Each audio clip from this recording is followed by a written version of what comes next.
Okay, welcome to a very special edition of Decaf, actually from Dallas, Texas. Arlington, Texas. Justin and I, if you can't tell, we are decked out. We're super decked out. This is like our first topic, so we'll just go right into it. Justin and I are actually here for Braves Game 4 against the Dodgers in the National League Championship Series. This was a kind of a fun last-minute thing that I think we bought our flights Sunday, I believe. bought mine Monday. And we're planning to sell. You have to buy tickets in Fort because of the pandemic. They're only selling about 11,000 tickets to the game.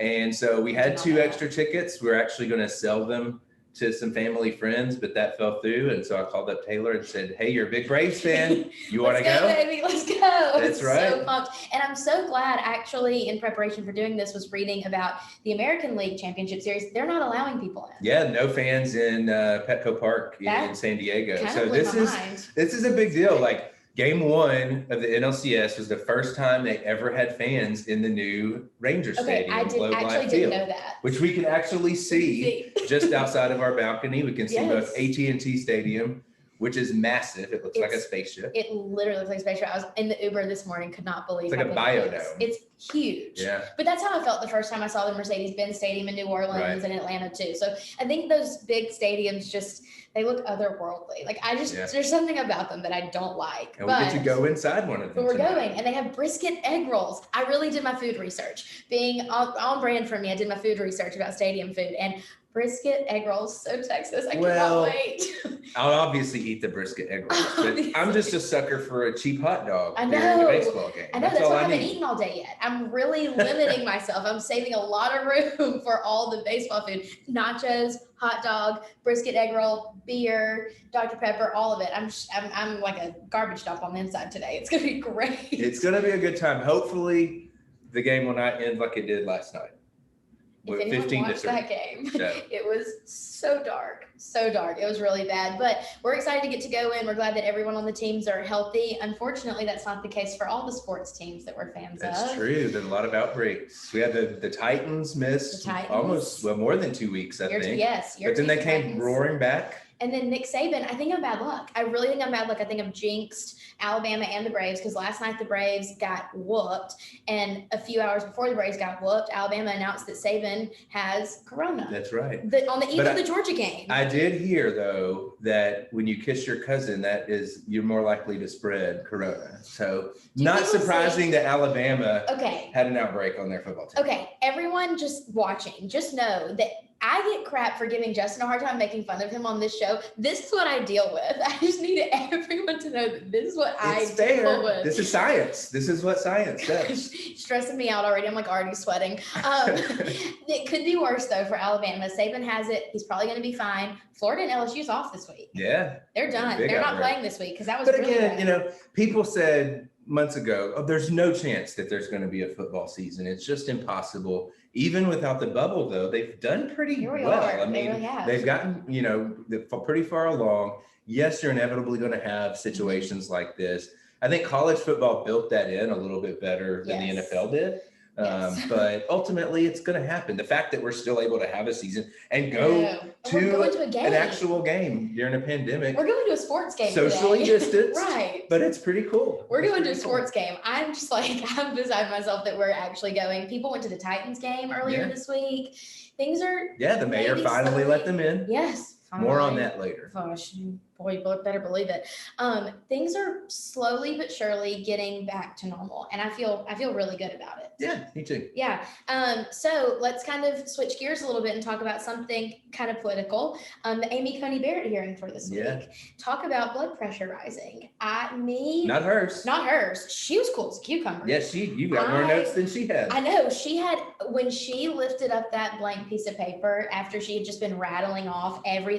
That was a girl power moment for me. I know, and I get this a lot being a woman on the right. The left tries to claim girl power as like their thing. They're the group that empowers women, whatever. I saw some people on Twitter from the left on Twitter saying that her not bringing notes was a slap in the face to the system. What? And to me, and they also criticized her for wearing dresses and not suits. Anything they could criticize her about, they did. And it just goes to show that they really don't have anything against her, I don't think. Well, they're grasping at straws. I think they obviously learned, and rightfully so, from the way that they treated Kavanaugh. Mm-hmm. And you can't do that same thing to a woman. Mm-hmm. And so they knew, A, going too hard would backfire on them, mm-hmm. and B, like you said, they don't really have anything, because there's nothing to really criticize.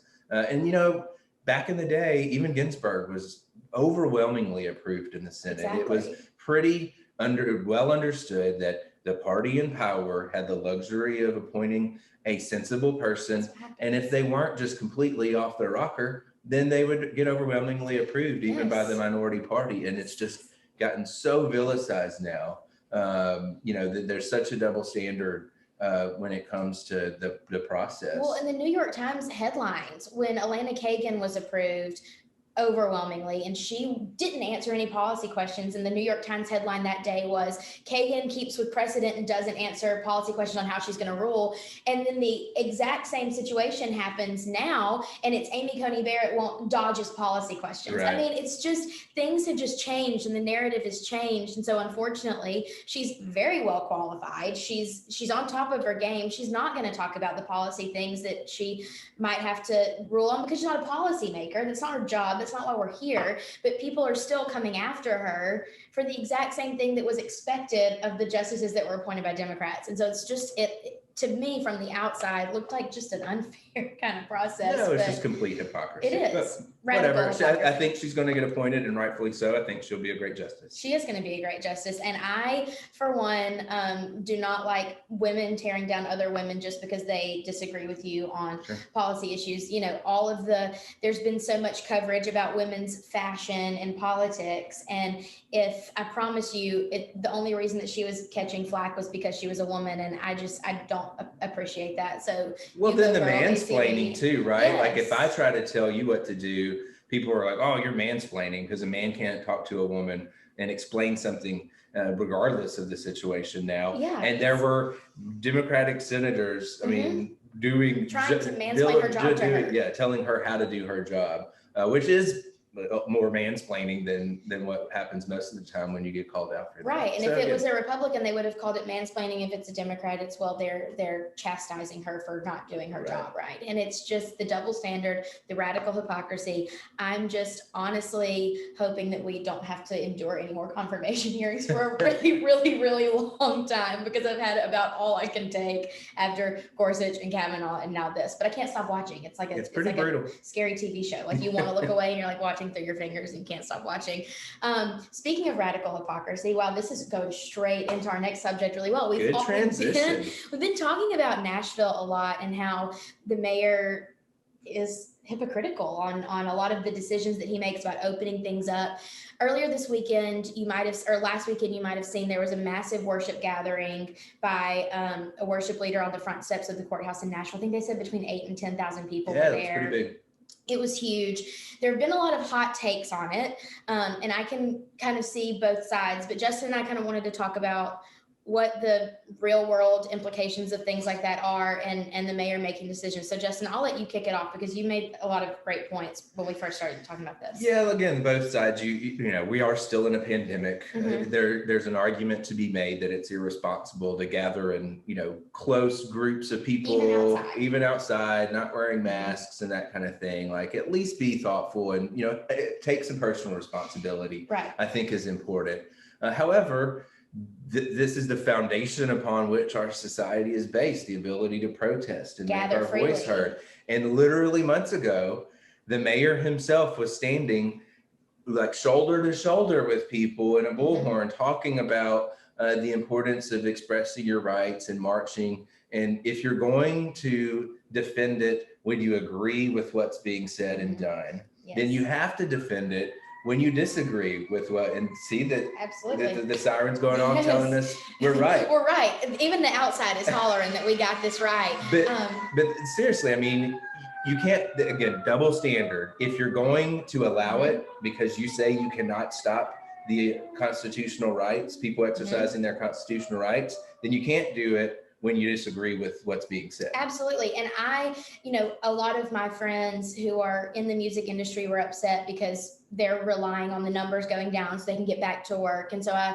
understand that take, but then a lot of people were getting upset and trying to cancel people who attended because they weren't wearing masks or they weren't doing this, that, or the other. There is an element of personal responsibility in this that I think has been overlooked a lot. People saying, well, they shouldn't have been out there because that's the rules. Well, when people went out, they knew what they were getting into. So when people went out and protested during the racial issues earlier this year that were happening. And so people have a right to protest. Absolutely. Should they do so responsibly? Yes. But you can't embrace one and vilify the other. Whether you're the government or whether you're people on Twitter, most certainly the government, because there are constitutional rights at play. Yes, but even people on Twitter vilifying folks, and it's just, you can't have this is what drives me crazy about this year in general. You can't have principles that blow back and forth with the wind, because that's not principles. Exactly. That's just an emotional opinion on something. And so I think that's what really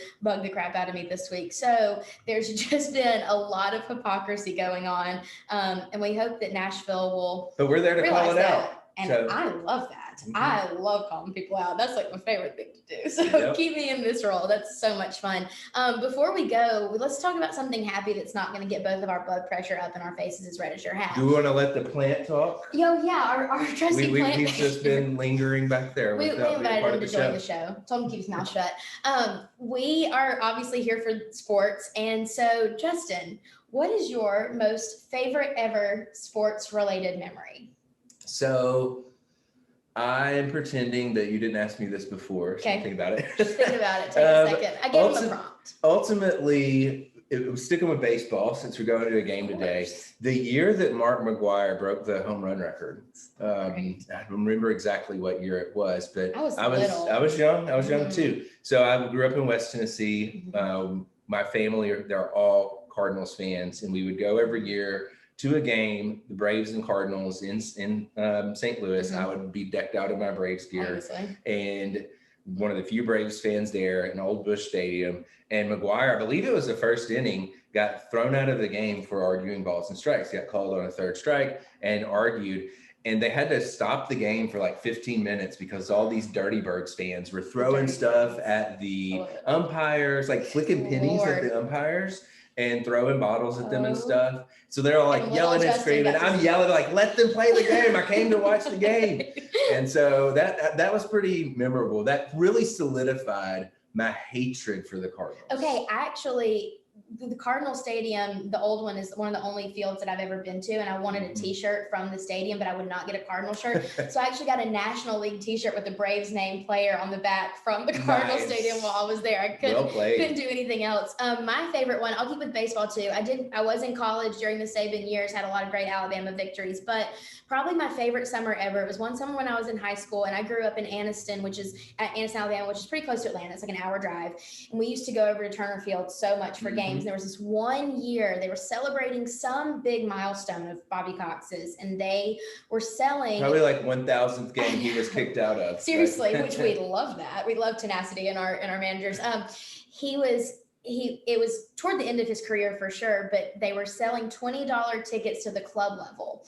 Turner Field in the summer is really, really hot. And so I went to like 10 games that summer, maybe. People were coming in. I have a friend who lives here in Texas who's a big Braves fan. He came in and we went to a game together and got those club level seats that summer for only $20. Nice. That's probably one of my favorite summers ever, just driving to Atlanta all the time, because I was 16 by then and could just drive over, feeling super fancy in my car, just driving over and going to a bunch of Braves games. So go Braves. Go Braves. I hope the Bravos pull one through for us tonight.